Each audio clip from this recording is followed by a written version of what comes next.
Coffee ನಾಡಲ್ಲಿ ಕಾಡಾನೆ ಅಟ್ಟಹಾಸ, ಕೂಡ್ಲಿಗಿ ಮೂಲದ ಮಹಿಳೆ ದುರ್ಮರಣ. ಒಂದೇ ವಾರದಲ್ಲಿ ಇಬ್ಬರನ್ನ ಬಲಿ ಪಡೆದ ಪುಂಡಾನೆ, ಗ್ರಾಮಸ್ಥರ ಆಕ್ರೋಶದ ಕಟ್ಟೆ ಸಾಫ್.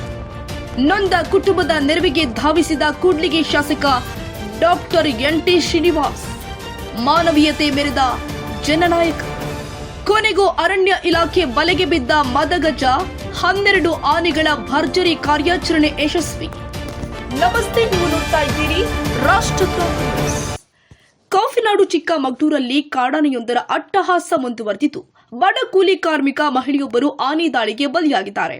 ವಿಜಯನಗರ ಜಿಲ್ಲೆಯ ಕೂಡ್ಲಿಗಿ ತಾಲೂಕಿನ ಮಹಿಳೆ ಮೃತಪಟ್ಟ ದುರ್ದೈವಿಯಾಗಿದ್ದು, ಈ ಘಟನೆ ಇಡೀ ಜಿಲ್ಲೆಯನ್ನೇ ಕಣ್ಣೀರಲ್ಲಿ ಮುಳುಗಿಸಿದೆ.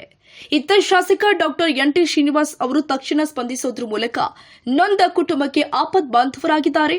ಈ ಕುರಿತ ಒಂದು ವರದಿ ಇಲ್ಲಿದೆ ನೋಡಿ. ಹೌದು, ಉದ್ಯೋಗವನ್ನ ಅರಸಿ ಕೂಡ್ಲಿಗಿಯಿಂದ ಚಿಕ್ಕಮಗಳೂರಿನ ಕಾಫಿ ಎಸ್ಟೇಟ್ಗೆ ತೆರಳಿದ್ದ ಕುಟುಂಬಕ್ಕೆ ವಿಧಿ ಕ್ರೂರವಾಗಿ ಅಪ್ಪಳಿಸಿದೆ.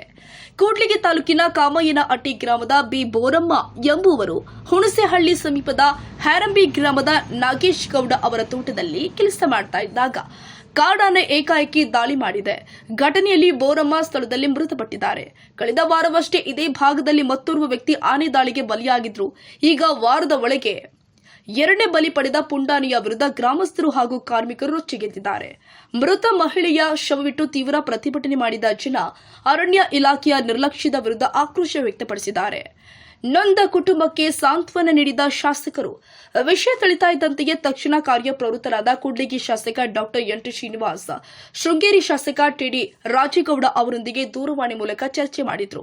ಮೃತ ಮಹಿಳೆಯ ಪಾರ್ಥಿವ ಶರೀರವನ್ನ ಸುರಕ್ಷಿತವಾಗಿ ಸ್ವಗ್ರಾಮಕ್ಕೆ ತರಿಸಲು ಹಾಗೂ ಸರ್ಕಾರದಿಂದ ಗರಿಷ್ಠ ಪರಿಹಾರ ಕೊಡಿಸಲು ಕ್ರಮ ಕೈಗೊಂಡಿದ್ದಾರೆ.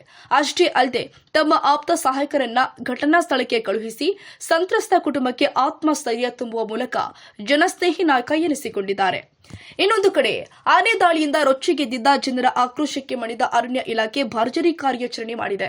ಬರೋಬ್ಬರಿ 12 ಸಾಕಾನೆಗಳ ನೆರವಿನೊಂದಿಗೆ ಕಾರ್ಯಾಚರಣೆಗಿಳಿದ ಸಿಬ್ಬಂದಿ ಅರವಳಿಕೆ ಚುಚ್ಚುಮದ್ದು ನೀಡುವ ಮೂಲಕ ಕೊಲೆಗಡುಕ ಪುಂಡಾನೆಯನ್ನ ಸೆರೆ ಹಿಡಿಯುವಲ್ಲಿ ಯಶಸ್ವಿಯಾಗಿದ್ದಾರೆ. ಇದರಿಂದ ಸದ್ಯ ಕಾಫಿ ನಾಡಿನ ಜನತೆ ನಿಟ್ಟುಸಿರು ಬಿಡುವಂತಾಗಿದೆ. ವಿಜಯ ಋಷಭೇಂದ್ರ, ಕೂಡ್ಲಿಗಿ, ರಾಷ್ಟ್ರಕ್ರಾಂತಿ ನ್ಯೂಸ್.